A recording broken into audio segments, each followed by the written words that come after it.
On my last video, you may have noticed this hose on the floor, and it came from the back of the saw,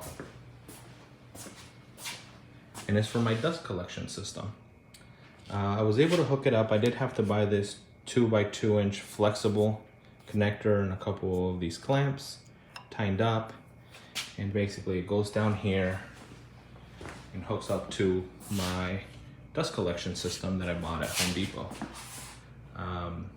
It has been working for me very well. What this does is allows for the sawdust to stay in here as opposed to going into your vacuum and having to switch out the filters more often. I built this little stand for it. It's been working very well for me. Takes all the sawdust that comes from your saw, takes it up here, goes through the hose, goes inside with the spinning action that it has on the bottom, makes the heavier portion of the air, which would be the sawdust, sink to the bottom.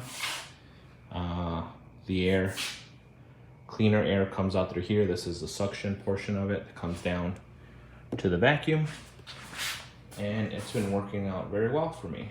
I made a little stand for it. I didn't do a video of making the stand.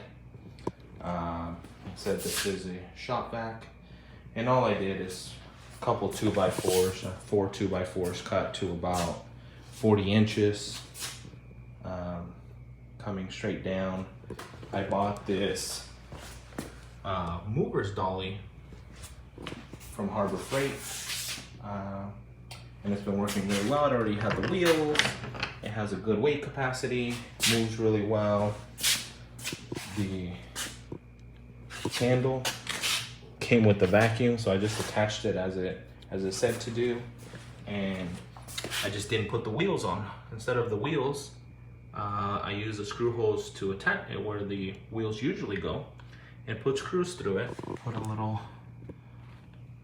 piece of wood down there and screw directly into it so it doesn't come off.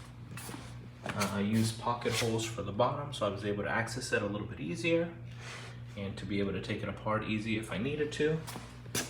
Like I said, I built most of the vacuum, or included all the vacuum items, so there's a storage area in the back. Just gonna do a quick example of how it works. You usually want to turn it on before you start cutting anything.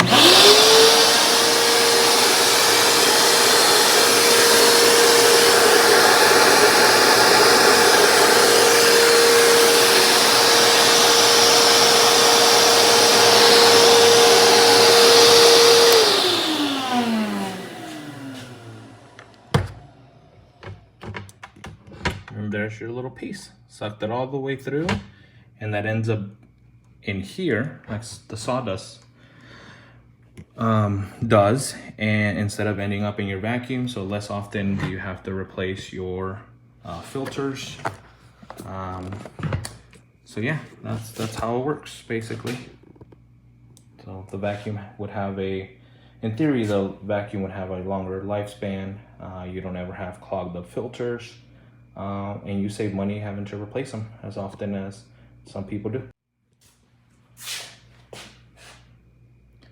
It is called a Dustopper.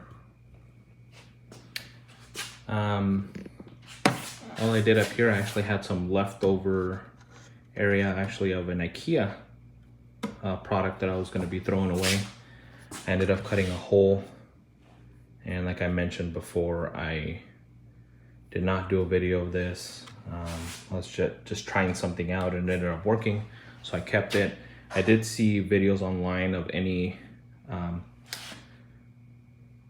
system like this, that if you put one bucket, it ends up squeezing it, or because of the suction, and they recommended 2. I did put 2 of them, basically just stacked them on top of each other, and it has been working out very well. I haven't had it suck in like I've seen some of the videos, some of the other videos online. Having the 2 seem to have helped.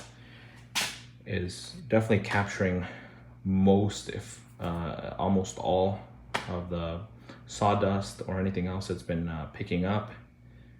Putting it in there, and over the 1.5 years, I have not had to replace the filter on this, on the vacuum.